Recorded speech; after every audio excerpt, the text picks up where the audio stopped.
YouTube. What's up, guys? Mgtow here. I said, let me turn on the camera and come to you all with another video. Man, what a difference a week make, huh? America just went crazy. I was in St. Louis for a couple of days. I started to give you all a video yesterday, but I was just too tired. And I said today, since I'm feeling energetic, and I'm out of St. Louis now. Right now I'm rolling. I'm in Illinois, and I'm on my way to Boston.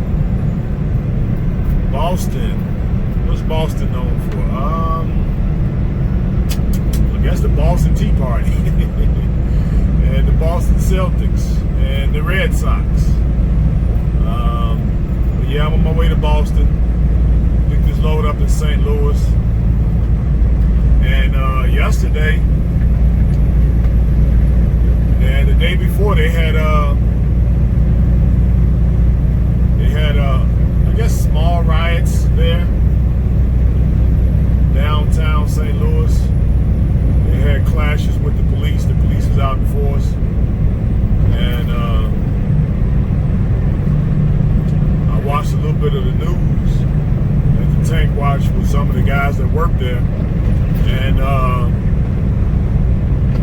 yeah, it was going down in St. Louis yesterday and the day before. I think last night, before St. Louis officers got shot, I haven't found out the circumstances yet, but I'll be catching the news when I shut down tonight to see exactly what happened. All I know is I saw the headlines that 4 officers got shot last night. But yeah, this thing is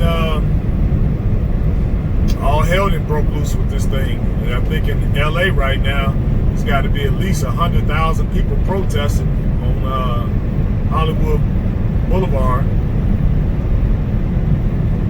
And I know a lot of marches are scheduled all over the country this weekend, definitely toward the weekend.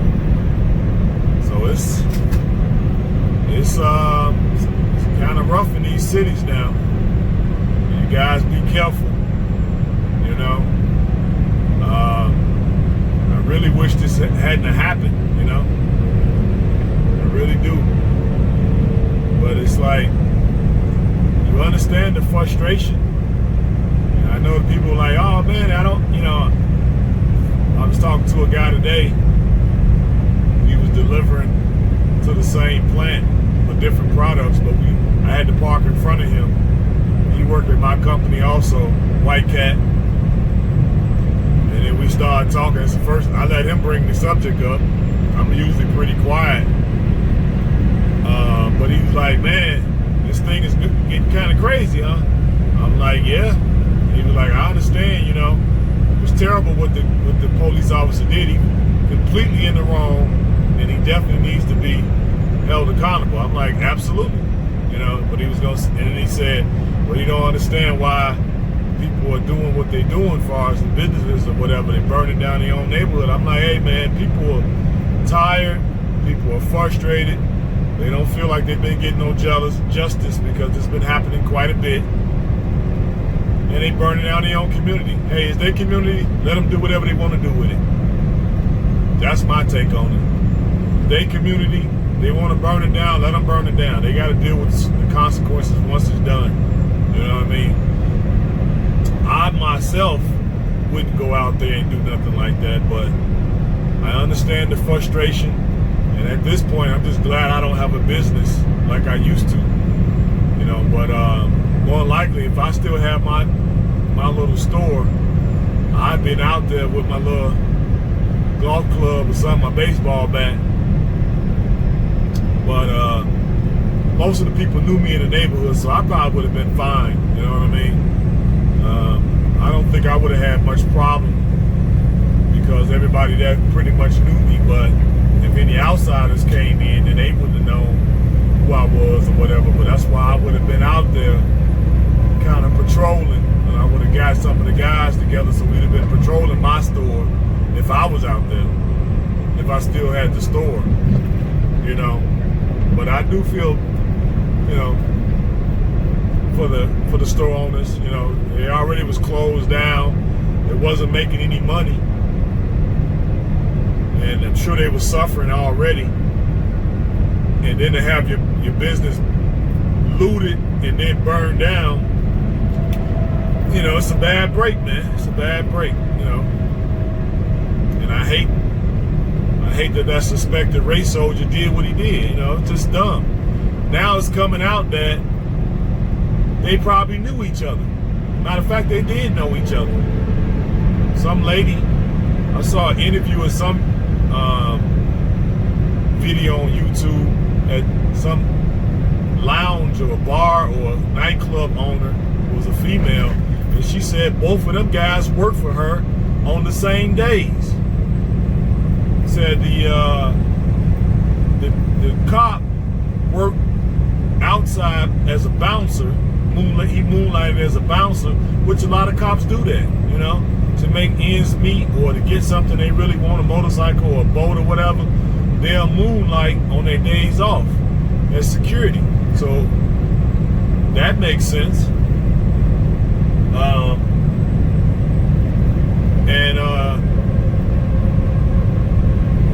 George Floyd, he worked on the inside as a security / bouncer.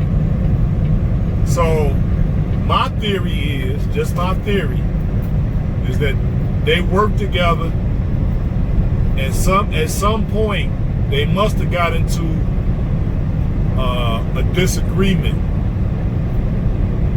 That's what I think happened. They got into a disagreement, and the cop probably felt slighted, but couldn't really do anything because he wasn't in his official, you know, police capacity, so he couldn't do nothing about it.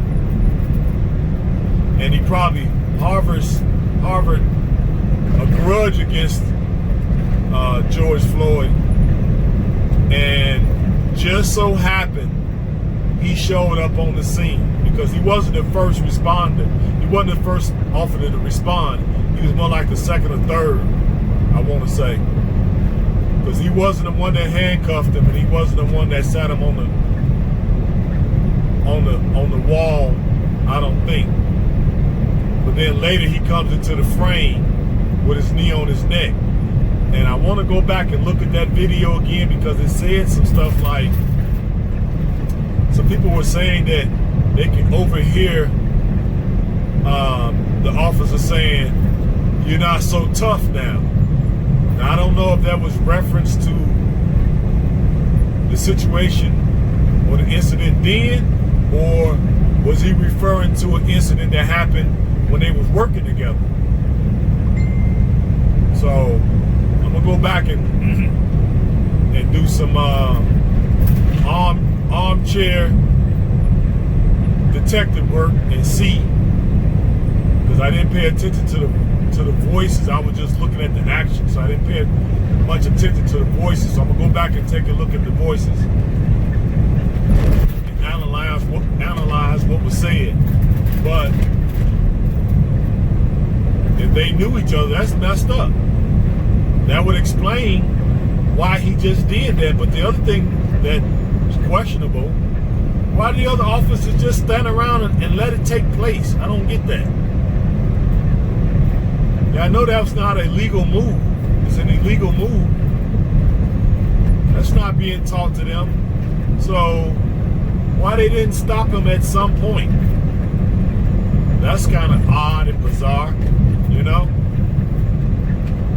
So these are some of the things that I've been thinking about in the last few days. And just seeing the devastation throughout the cities. You know, pretty much all, even in my city, they went downtown and just caused havoc. They broke in all the stores, and I don't think it was many fires. I'm gonna have to go back and look. I didn't see too many fires downtown, but they did go down there in Michigan Avenue. They went through a lot of them stores, and some of the suburbs, the malls, because you know the malls been closed since the COVID. So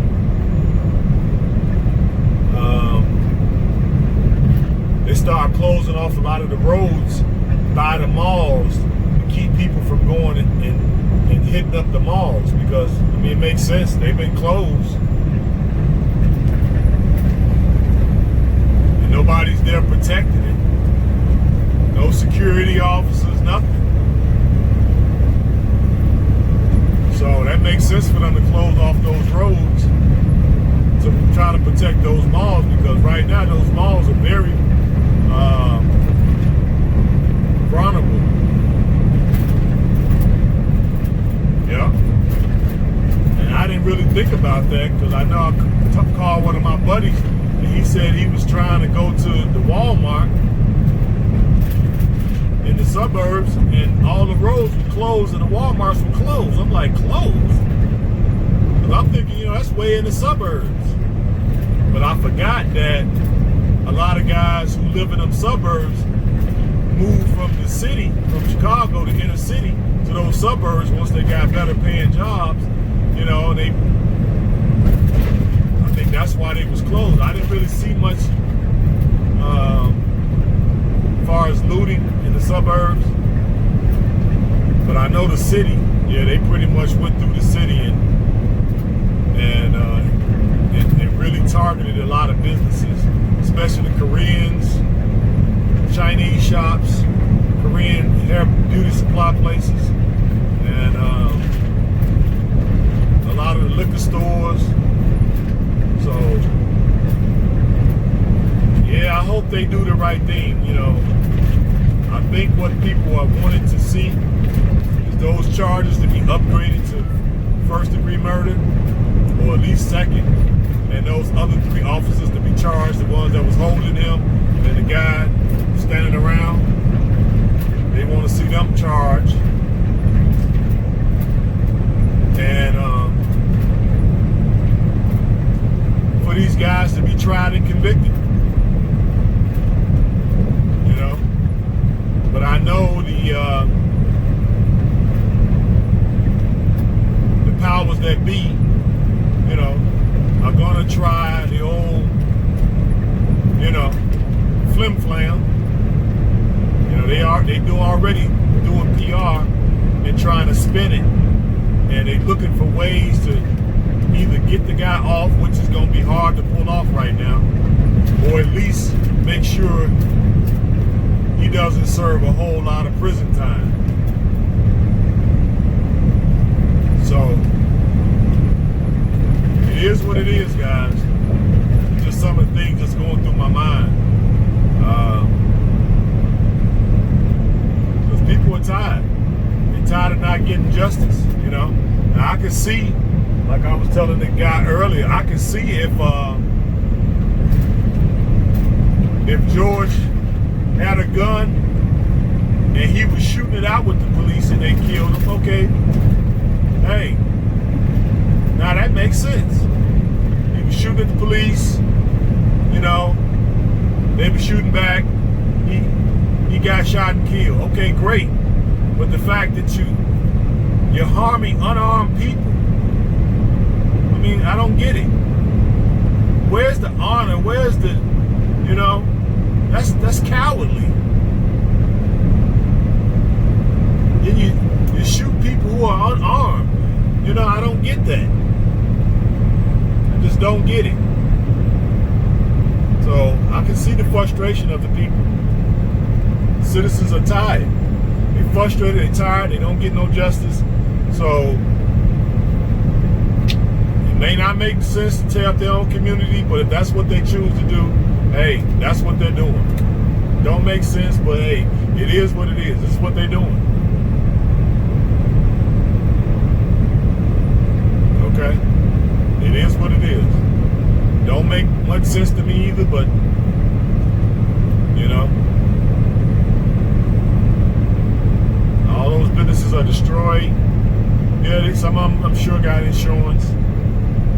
But the ones that don't, they won't be coming back.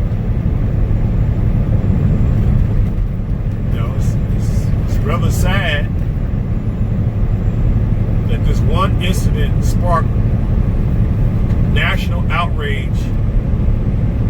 basically is going to probably end up being in the tens of millions of damage when you add up all the places together. I don't think it was worth it. Killing that unarmed guy for basically a counterfeit. They says a counterfeit $10 bill. Hell, I didn't receive a counterfeit bill before. When I had my store, I had like 5 or 6 of them because I was rushing, wasn't paying attention. I didn't use the yellow marker on the bill, and I just took it. Come to find out, when I used the yellow marker on it later, it was counterfeit, so I just kept it. So all this was over a counterfeit $10 bill, which those are circulated throughout the population all the time. Okay? So I've had a 5, I've had a 10 before, I had a 20 before, I even had 100. So that ain't unusual. People don't got the machine down there counterfeit money. People pass fake money. It happens. And I'm sure some of you guys that's listening to the sound of my voice have received a fake bill. Hell, you'll go into a shop and buy something, and they'll give you your change, and it'll be a fake bill in there. They'll get it, it'll get past them, and then they'll take that bill and pass it right on to the next customer or 2 customers later. Now, because I thought about doing it, but I was like, I don't want to do nobody like that. So I just kept those bills because I felt like it was my fault that I didn't take the time to use the yellow marker on them. So that's what I get. The punishment is I lost out on the money, and that makes me do my due diligence more strictly and swipe every bill. After that, I started catching them. And what I did, when I did start catching them, I didn't like call the police and all that. I just politely gave it back to the person, said, this one ain't gonna work. You need to give me another bill. And they was like, why it won't work? I don't know, it just don't work. Just give me another bill. And the people would just kind of give me another bill. I would swipe that one right in front of them. And if that one was good, I would take that one, give them their change, and they'll just leave out with that bill. That was my policy. Now, I know other ethnic groups don't operate like that, but to me, it keeps stuff down. I mean, I could have called the police. You know, I'd have been in the right. I'm a merchant. I'm a store owner. And a person that's trying to pass counterfeit money. So yeah, I would have been in the right. But now, you know, tempers are flare. You know, I could get into an argument, get into a fight. A person could pull out a gun, pull out a knife. To me, it just wasn't worth it. So once I took a few losses, I started getting wise, and I developed a strategy on how to deal with people with counterfeit money. When they handed it to me, I got real good at swiping, and I would just pass it right back to them and say, this one here right here don't work. Because when you use the counterfeit marker on there, it's supposed to show up yellow. If it's counterfeit, it's gonna show up black. So I say, look at that black line. This one here don't work. Give me another bill. That's all I would do. And most people would give me another bill. I would swipe that one right in front of them. And if that came out with the yellow mark, then I would go ahead and make the transaction. And I might have did that about 4 or 5 times after I got wise, and never had a problem after that. Once people see that I was diligent in swiping every bill, I was swiping. I just wouldn't swipe ones, 5s, 10s, 20s, 50s, and 100s. I would swipe faithfully. I had about 12 of those counterfeit pens. So that's just what I did. You know what I mean? But in this case, it was in, I think, some type of Korean or Chinese shop that he was in, and they called the police. And And that was the start of all this mayhem and havoc. So could it have been avoided? Absolutely. You know, absolutely.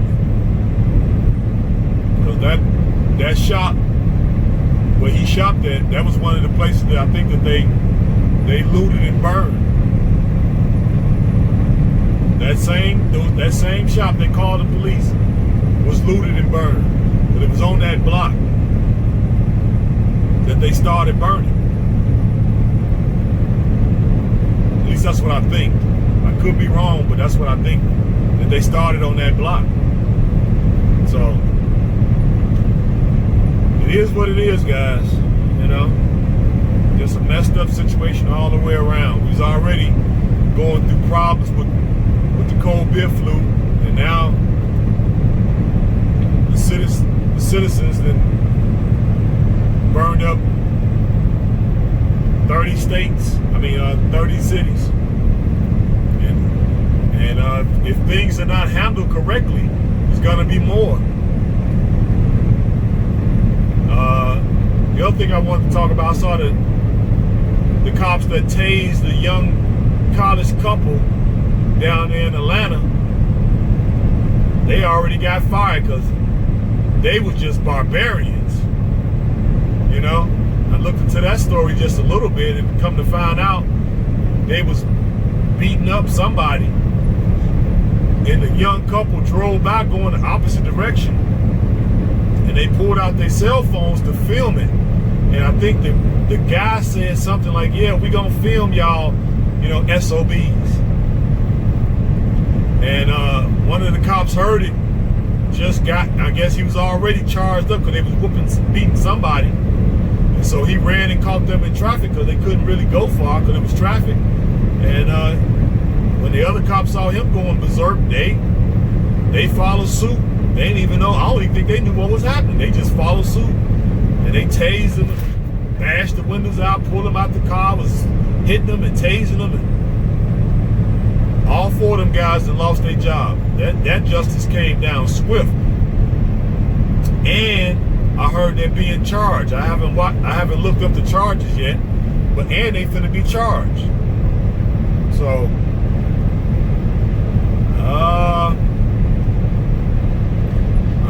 I think the police need to start stepping back a little bit and paying attention to what they're doing, because I think the public is out for blood. They're out for blood, and these cops need to uphold their oath that they made to those districts, municipal districts that they belong to, and to the Constitution. They need to start relying on their oath and doing their goddamn job. Leave these people alone so stuff can get back to somewhat normal. Because if you keep doing these type of things, people gonna really turn up. It's just light work. You don't want, 50, 60, 70, 80, 100 million people on the street tearing up stuff. Leave people alone. Fall back onto your oath. Your oath is gonna keep you in the right. Try to diffuse. They did not try to de-escalate. No, they escalated the situation. Just came over there and just went berserk. That stuff ain't gonna be tolerated no more. So the people are wanting a new day, a new chapter. So the powers that be can try not to give it to the people. And I think if they don't start making some concessions and making some changes and really start holding people accountable, this country gonna be in trouble. So that brings me to contingency plans. We guys in the Mgtow community, the RedPill community, we need to be looking at areas to get out of here if things get to the point where it's just too bad.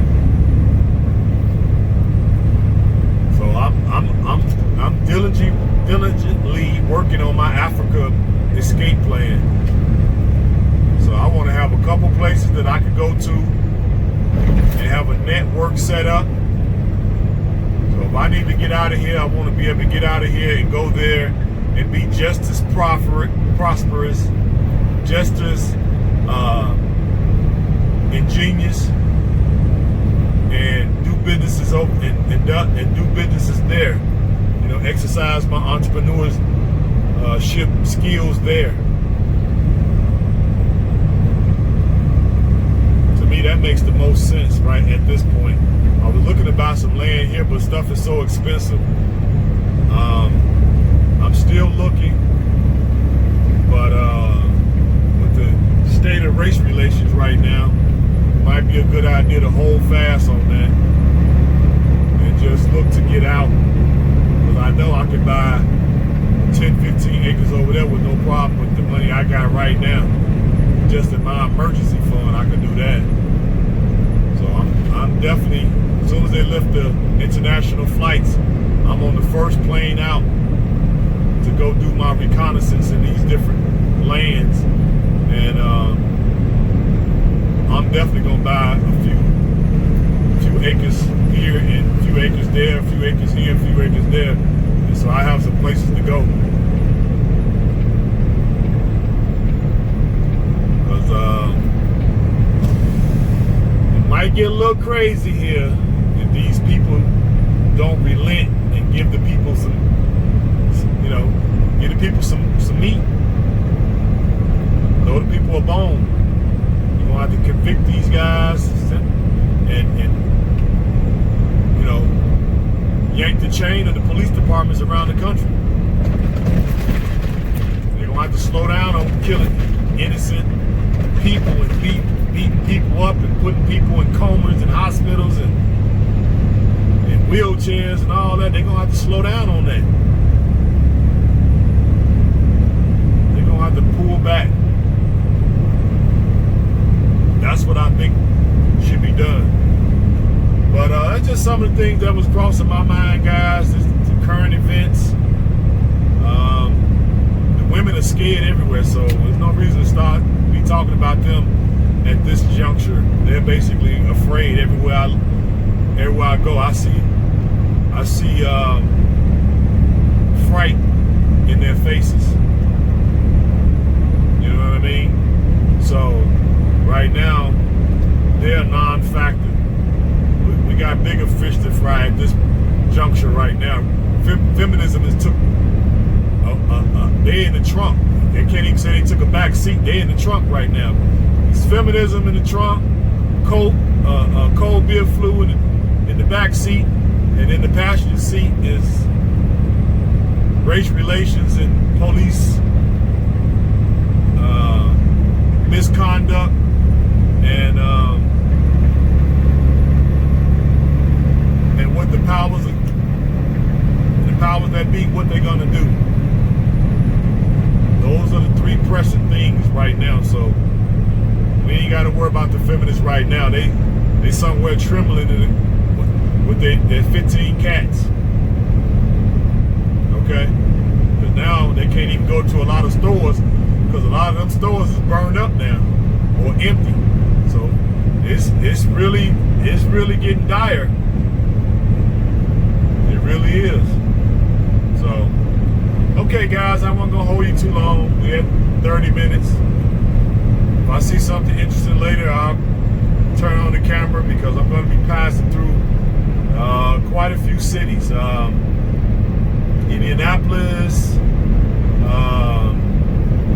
Cincinnati, I believe, Pittsburgh, up around Pittsburgh. I'll be going to New Jersey area, Connecticut, New York, all that. So we're gonna see. If I see some stuff that's interesting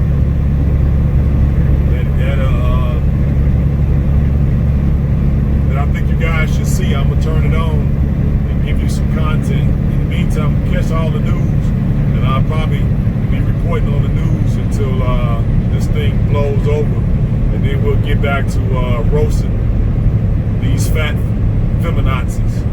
All right, guys, love you. Stay safe. You know, be diligent and keep your head on the swivel. Peace and hair grease.